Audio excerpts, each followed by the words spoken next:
Brain Sanket, most trusted brand for tuition classes and course. Admission open. Tuitions for nursery to 10th standard. All subjects, all medium and all boards. Spoken English and personality development courses. Batches available from 7 am to 8:30 pm. Address 1387 Radha Krishna near Guru Prasad Cashew Factory, Benkanhಳ್ಳಿ Road, Sulga, Belgavi 591108. Contact 77090079.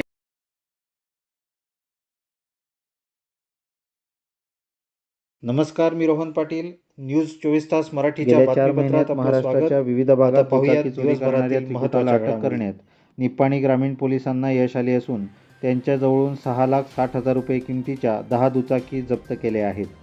Sunil Rajendra मुरगुडे वय 23 राहणार सोलापूर तालुका हुक्केरी, पृथ्वी बसवराज खोत वय 23 व उदय महारुद्र गणाचरी वय 19 अशी अटक करण्यात आलेल्या आरोपींची नावे आहेत. निप्पाणी ग्रामीण पोलीस स्थानकाचे उपनिरीक्षक शिवराज नायकवाडी यांच्या नेतृत्वाखालील पथकाने 19 जुलै रोजी ही कारवाई केली. या प्रकरणी निप्पाणी ग्रामीण पोलीस स्थानकात गुन्हा नोंद झाला आहे. श्रीलंकेतील कोलंबो येथे दिनांक 23 ते 26 जुलै 2024 रोजी होणाऱ्या दिव्यांगांच्या आंतरराष्ट्रीय स्तरावरील थ्रोबॉल स्पर्धेत भाग घेण्यासाठी बेळगावहून स्पर्धक रवाना झाले. प्रथमच आंतरराष्ट्रीय स्तरावरील थ्रोबॉल स्पर्धेत 3 संघांद्वारे सहभागी होण्यासाठी बेळगाव जिल्ह्यातील 7 दिव्यांग खेळाडूंची निवड ही खरोखर बेळगाववासियांसाठी अभिमानाची गोष्ट आहे. यामुळे बेळगावच्या सामाजिक संघ संस्थांद्वारे दानशूर आपल्याला जमेल तितकी मदत करत आहेत. हे सर्व 7 खेळाडू आंतरराष्ट्रीय थ्रोबॉल स्पर्धेसाठी बेळगावकरांच्या आशीर्वादाने व शुभेच्छा घेऊन सोमवार दिनांक 22 जुलै रोजी सकाळी 10:15 रेल्वेने बेंगळूरला व तिथून श्रीलंकेला रवाना झाले आहेत. कोलंबो श्रीलंका येथे होणाऱ्या आंतरराष्ट्रीय थ्रोबॉल स्पर्धेत प्रथमच सहभागी होणाऱ्या भारतीय संघातील बेळगावच्या 7 खेळाडूंना जितो यूथ विंगने छोटीशी मदत व शुभेच्छा दिल्या आहेत. जमिनीच्या वादातून दोघांनी एकमेकांवर तीक्ष्ण हत्याराने वार केल्याने दोघे गंभीर जखमी झाल्याने दोघांचा मृत्यू झाल्याची घटना अथणी तालुक्यात घडली. हनुमंत रामचंद्र खोत वय 34 आणि खंडोबा तानाजी खोत वय 32 यांचा मृत्यू झाला आहे. दोघेही अथणी तालुक्यातील खोतवाडी गावातील रहिवासी आहेत. दोघांमध्ये अनेक दिवसांपासून जमिनीवरून वाद सुरू होता. गावातील वडीलधाऱ्यांनी दोघांमध्ये तडजोड करूनही काल रात्री दोघांमध्ये शाब्दिक चकमक होऊन दोघांनी एकमेकांवर शस्त्रे घेऊन मारामारी केली. यात दोघेही जखमी झाले. दोघांनाही रुग्णालयात दाखल करण्यात आले. मात्र उपचाराअभावी रात्री उशिरा दोघांचाही मृत्यू झाला. ही घटना अथणी पोलीस स्थानकाच्या हद्दीत घडली. खानापूर तालुक्यात पावसाची संततधार सुरू असून जनजीवन विस्कळीत झाले आहे. दरम्यान खानापूर तालुक्यात 51.5, नागरगाळीत 70.4, बिडी येथे 35.6, असोगा गावात 32.4, गुंजीत 77.6 मिलीमीटर पावसाची नोंद झाली आहे. तर लोंढा सार्वजनिक बांधकाम विभागाच्या हद्दीत 101, जांबोटीमध्ये 66.4 तर कणकुंबीमध्ये 114.6 मिलीमीटर इतका पाऊस झाला आहे. मागील 2 दिवसांपूर्वी खानापूर तालुक्यातील आमगाव गावात हर्षदा घाडी नावाच्या महिलेला छातीत दुखत असल्याने सदर महिलेला मुसळधार पावसात गावकऱ्यांच्या सहकार्याने खांद्यावर उचलून रुग्णालयात घेऊन जाण्याची वेळ आली. खानापूरमधील असुविधांमुळे सातत्याने असे प्रकार पुढे येत असून घडल्या प्रकाराचा व्हिडिओ सोशल मीडियावर व्हायरल झाला. जन्ममृत्यूशी झुंज देणाऱ्या महिलेला गावकऱ्यांनी सुमारे 6 किलोमीटर अंतर कापून आरोग्य केंद्रात दाखल केले. या महिलेवर बेळगावमधील रुग्णालयात उपचार सुरू असून खानापूर ब्लॉक काँग्रेस आणि डॉक्टर अंजली निंबाळकर फाउंडेशनच्या वतीने तिच्या तब्येतीची विचारपूस करण्यात आली. सदैव समाजाची सेवा करणाऱ्या माजी आमदार डॉक्टर अंजली निंबाळकर यांनी फाउंडेशनच्या माध्यमातून त्यांना काही आर्थिक मदत करून धीर दिला. यावेळी माजी आमदार डॉक्टर अंजली निंबाळकर यांनी कुटुंबियांना धीर देत त्यांच्या सेवेसाठी सदैव तत्पर असण्याची ग्वाही दिली.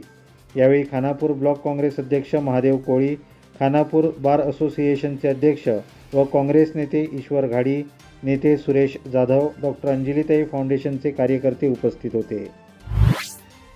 खानापूर तालुक्यातील चापगाव गावात सततच्या पावसामुळे घरांची पडझड झाली असून ग्रामस्थांनी उपाययोजना करण्याची मागणी केली आहे.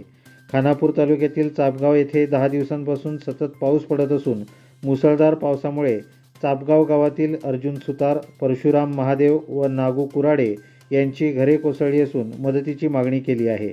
महसूल विभागाच्या अधिकाऱ्यांनी ग्रामस्थांच्या पडलेल्या घरांची पाहणी करून नुकसान भरपाई देण्याचे आश्वासन दिले आहे. लोंढ्याहून रामनगरकडे जाताना दुचाकीवरून पडल्याने एक महिला आशा कार्यकर्ता ठार झाली. लक्ष्मी झरंबेकर वय 45 राहणार मुंडवाड तालुका खानापूर असे तिचे नाव आहे. याबाबत घटनास्थळावरून प्राप्त माहितीनुसार सोमवारी सायंकाळी 6 वाजण्याच्या सुमारास रामनगर जवळील पटेल हार्डवेअर समोर हा अपघात घडला. लक्ष्मी या लोंढा प्राथमिक आरोग्य केंद्रात बैठकीला आल्या होत्या. बैठक संपवून पुन्हा गावी जाताना एका दुचाकीस्वाराने त्यांना लिफ्ट दिली, पण दुचाकीवरून पडून डोक्याला गंभीर मार लागल्याने त्यांना तातडीने रामनगरच्या सरकारी रुग्णालयात दाखल करण्यात आले. पण अधिक उपचारासाठी बेळगावला घेऊन जात असताना वाटेतच त्यांचा मृत्यू झाला. त्यामुळे खानापूर सरकारी रुग्णालयात त्यांचा मृतदेह ठेवण्यात आला. याबाबत रामनगर पोलीस स्थानकात गुन्ह्याची नोंद झाली असून रामनगर पोलीस अधिक तपास करीत आहेत. बेळगाव जिल्ह्यात पावसाचा जोर मोठ्या प्रमाणात वाढत चालला आहे. यामुळे बेळगाव जिल्ह्यात विद्यार्थ्यांना शाळांमध्ये जाणे अवघड होणार असल्याने याची दखल घेऊन बेळगावच्या जिल्हाधिकाऱ्यांनी विद्यार्थ्यांना उद्या बुधवार दिनांक 24 जुलै रोजी आणखी एक दिवस सुट्टी जाहीर केली आहे. जिल्हाधिकारी कार्यालयाकडून उपलब्ध झालेल्या प्रसिद्धी पत्रकानुसार बेळगाव जिल्ह्यातील बेळगाव आणि खानापूर तालुक्यांमध्ये अंगणवाडी ते 12वी पर्यंतच्या सर्व शाळा 24 जुलै रोजी बंद राहणार आहेत. यामध्ये अंगणवाडी, सर्व प्रकारच्या प्राथमिक, माध्यमिक आणि पदवीपूर्व महाविद्यालयातील 11वी आणि 12वीचे वर्ग बंद राहतील असे कळवण्यात आले आहे. पावसाळ्यातही बेळगाव स्वच्छ ठेवण्यासाठी कार्यरत असणाऱ्या बेळगाव महापालिकेच्या सफाई कामगारांचे आरोग्य अबाधित राहावे या उद्देशाने त्यांना बेळगावच्या महापौर आणि नगरसेवकांच्या उपस्थितीत रेनकोटचे वाटप करण्यात आले.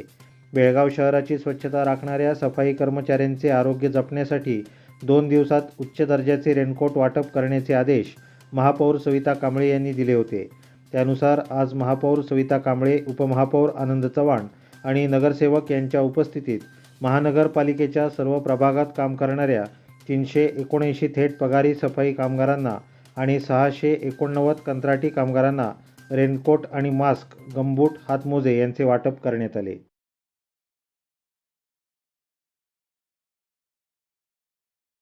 याचबरोबर आजचे बातमीपत्र इथेच संपले. अधिक माहिती आणि ताज्या घडामोडींसाठी न्यूज 24 तास मराठी यूट्यूब चॅनलला सबस्क्राईब करा. व्हिडिओला लाईक आणि शेअर करा. तसेच न्यूज 24 तास मराठीचे फेसबुक पेज फॉलो आणि लाईक करायला विसरू नका. धन्यवाद.